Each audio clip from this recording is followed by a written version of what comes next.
Hey y'all, my name is Kira Anderson. My husband Kyle was diagnosed with stage 4 pancreatic cancer in October of 2021. At the time, we had a 4, 2, and 11-month-old, 2 girls and a boy. He was diagnosed after not feeling well pretty much all summer. And finally, we headed into the ER after many doctor visits to see what was really going on. And unfortunately, on that Sunday, they discovered that he had a tumor in his pancreas. The pancreas had wrapped basically arms around his colon and was squeezing his colon, so he couldn't pass anything up or down. And there was also spots on his liver, a couple in his lung, and all along his peritoneum. So that day, of course, changed the course of the rest of our lives. He battled for the next 17 months, initially getting the first standard of care of treatment, which was FOLFIRINOX. It is the first-line treatment here in the U.S.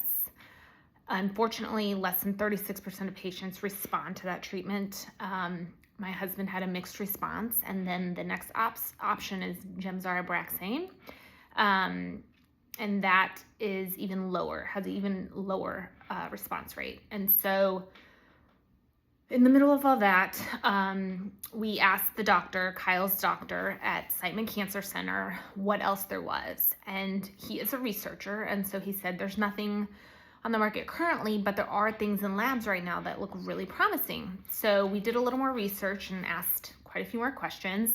Come to find out there was something in his lab that could potentially save Kyle's life. So after looking through the study and looking at the manufacturers, I started to make some phone calls and put out on social media asking if anybody that I knew anybody at this company that manufactured what we needed for Kyle. So I was in medical sales for 10 years, and so fortunately someone that I worked with knew the CEO and president of the company that was manufacturing what we needed.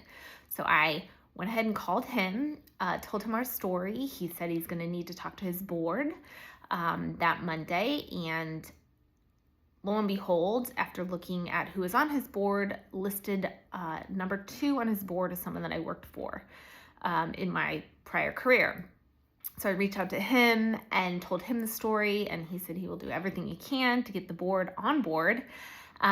So long story short, shortly thereafter, we had a yes from that company. We also had a yes from a similar company that had a similar product that we needed, also say that we could use the treatment in Kyle.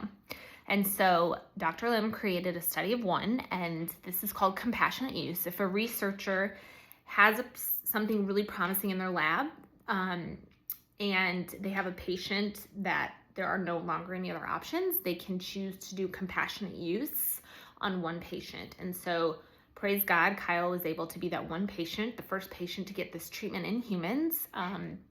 It was basically an inhibitor that softens the coating around the cancer, which allows the chemo to work better and also allows immunotherapy to work, which Kyle was not previously a candidate for immunotherapy. And so very quickly we got that treatment into him. I want to say it was spring, so April-ish, March, April, he started the 3-drug treatment or regimen, and his CA19-9 tumor marker went from extremely high to extremely low by the end of the year. So December, we were celebrating no evidence of disease, essentially. I have pictures of my kids holding up cancer-free. We were ready to start our life again. So it was wild because we went from, doctors weren't even willing to take on his case when he first was diagnosed because it was so advanced, to a leading researcher agreeing to take on his case and getting him treatment that had been sitting in a lab waiting for funding to get into patients. And we were lucky enough to get it, and it worked. Unfortunately, it was too late for Kyle. He ended up getting ill after the holidays and had a really rough time with the treatment. We'd end up back in the hospital, which would delay the treatment. This happened for several months, all the way until April 3rd, 2023, where he took his last breath.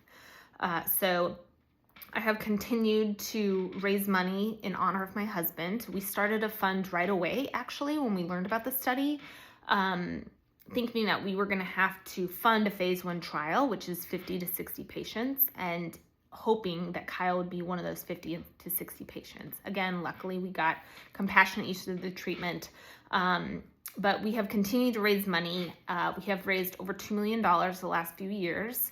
I initially told Dr. Lim that I would like to get him $3 million and able to support a phase 1 study of 50 to 60 patients. And so on April 3rd of this year, the 3rd year of Kyle's anniversary and the $3 million that we're trying to raise, I have launched a campaign with many other cancer widows and caretakers, family members of pancreatic cancer patients, or people who have passed from pancreatic cancer. And we have created a page to hopefully raise that final $1 million.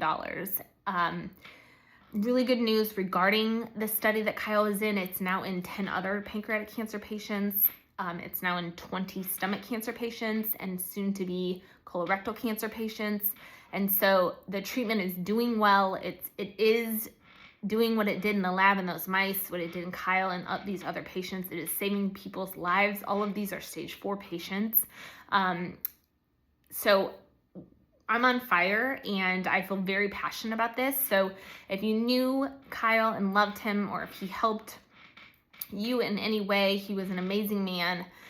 Worked for Edward Jones for 25 years, and I know helped out a lot of people with their finances and help grow their money and make a big difference in their lives. I mean, anybody who met Kyle loved him. He was very, very loved.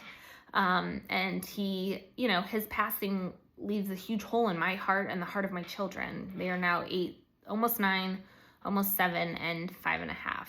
And, it's just our little team but our little team trekking forward one foot in front of the other. So I am asking if you will join us in raising funds to continue Kyle's study and get it into other pancreatic cancer patients. The good news is as money comes in, Dr. Lim can put more pancreatic cancer patients on the treatment. We don't have to wait until that $1 million. We just need to keep funding to the best of our ability. Of course, it is a tax write-off.